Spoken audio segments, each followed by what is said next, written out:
Hello and welcome back to the port. I'm the Gav Major and this is WoWs Weekly. WoWs Weekly is the weekly news video which covers news of the game in the week past and in the week coming up. Also a place where I can do some speculations and also cover off some of the channel news. So first of all, covering off some of the news in regards to the game. For this week only, 2 limited premium ships are available in the store as a bundle.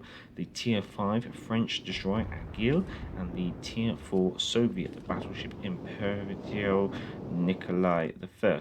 Now I have done a review of the Agile and that will be carded top right now, and these are available for this week only until January the 4th. Now the Nikolai the first battleship is available as part of a PSN store / Xbox marketplace bundle separately, so she is available.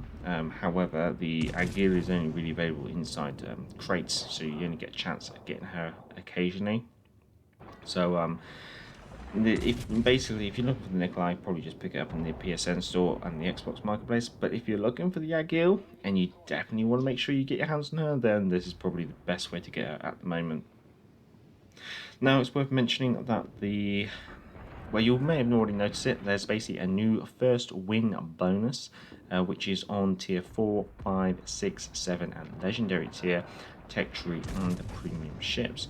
Now this is available until January the 11th, and the best way to identify it is when you see the blue wind rose. Basically it's a once redeemable per ship, and once redeemable until January the 11th, and then they all disappear. And basically the rewards vary from promotional orders, camouflages to Secret Santa 21 containers on the legendary tier ships. So it's potentially might be intriguing to maybe rent a legendary tier ship if you are after some Santa container crates and you are looking at having a lot of icebreaker tokens left over and not really sure what to do with them. One thing I neglected to mention in last week's WoWs Weekly is that the legendary ship modules that you've equipped to your rental legendary ships, and what will happen to them when the rental legendary ships leave your port, I guess you could say. Now these modules will basically be placed within your inventory for you to be able to use in future on any ship of your choice, or you could possibly sell them, but obviously wait until the rental ships have been taken out of your inventory, so you're not going to be refunded credits for them and you're not going to lose them. They're just going to be placed there, and potentially they will be useful considering that we are expecting these legendary ships to return, or possibly more in the future. Going on to the week coming up, and first of all, it's worth mentioning that we are expecting, however not guaranteed, the British Tier 6 Premium Battleship Duke of York to be available in store. At the time of recording, no confirmation other than a passing comment within the Community Manager stream in regards to this is basically the evidence really, but there's no concrete evidence, so she doesn't turn up. She's going to be pushed off for another week or so, I guess. Expected price is either 12,500 doubloons or 15,000 doubloons, and she'll probably come with some kind of bundles and stuff like that.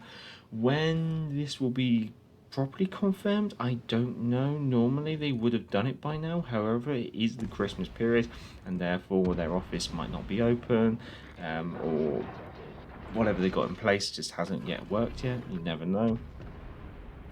Also next week, starting on January the 4th, Ranked Season 9 starts. This will be for 4 weeks, basically running until the end of the patch. It is Tier 5 ships only. Any ranks earned in the previous season equate to the number of stars that you automatically receive at the start of the season. Teams will comprise of 5 ships and are mirrored by ship type. Divisions with up to 2 players are allowed. There will only be 1 destroyer per team. If you try to form a division, only one of those ships can be a destroyer, so only 1 destroyer per division, and therefore it will still be 1 destroyer per team as well.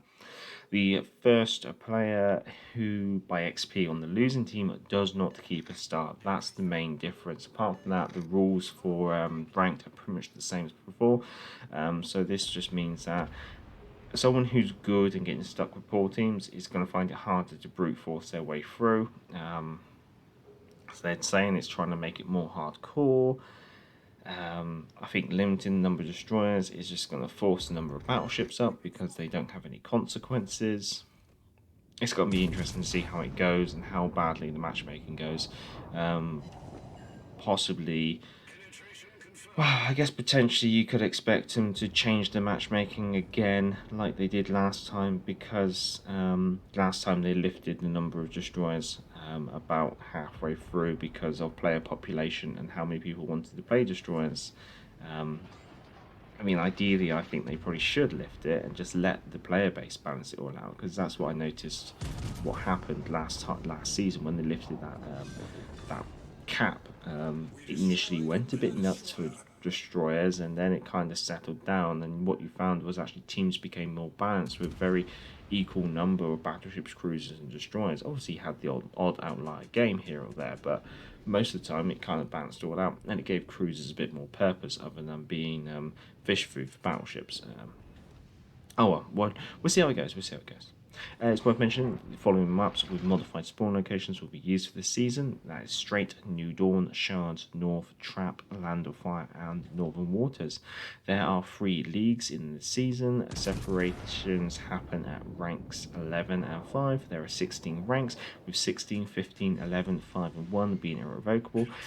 Once you reach the final rank, rank 1, then you will no longer be able to participate in the ranked season, and the rewards for reaching rank one will be credited at the end of the season. So it's basically possibly next patch, which makes that final bundle of icebreaker tokens completely worthless. I don't know what they're doing there, whether that's not how it's going to work, and maybe you will get the icebreaker tokens. It's not very clear at the moment, is the honest answer. Well, if you've stuck around, there's a little treat for you down in the description. There's 2 redeem codes. One of them has been released as of the time of recording. One of them was released on Christmas Eve. At the time of recording, both of these do work. However, the older one may not work when you redeem it, potentially because we've moved on a bit more time. So if that one doesn't work, I do apologise. However, the more recent one should work. So at least one of them will do. So that will be down in the description. So there'll be the code and also the link to the redeemer, where you just have to log into your Wargaming account and then redeem that code. In regards to the channel, later today on Patreon, early access for the New Year's Day video will be coming out. The New Year's Day video is basically almost like a clip show of some of my mistakes, some of the review bloopers, some of the funnier or better moments that I have every now and then, along with a couple of funny moments that some of you guys in the community out there have sent into the channel. Hopefully you enjoy it. It's not going to be the standard kind of video for the channel, but I thought, being we're going into a new year, it's nice to do a little bit of a look back and see how it's all gone and have a little bit of fun. Now, I'd also like to say thank you to Las Vegas, Eternal Abyss, and Captain Saxman for sending in your captures, which do feature within the video. So I'd like to say thank you very much. Also, later today, I do plan to do a stream. I know it's New Year's Eve, so obviously Happy New Year, everyone. If you can join for the stream, that's much obliged. Otherwise, have a good evening, afternoon, or good night wherever you are in the world. And I hope that those of you on the other side of the dateline are waking up to a newer and better year. Well, that's all I have to say, so Happy New Year, everyone. If you have enjoyed this, give it a thumbs up, much appreciated. And if you already subscribed, I'd say thank you very much for your continued comments, contributions, and support. If you enjoy this content, feel free to subscribe. Down in the description, obviously the redeem codes, also the email address to the channel if you want to send in any of your own game captures, and the link to Patreon if you want to support the channel on Patreon, and also get early access to certain videos that where and when I can. Other benefits of being a Patreon are also in the Patreon trailer on Patreon. Well, until next time, I'm the Gav Major, and back to the port.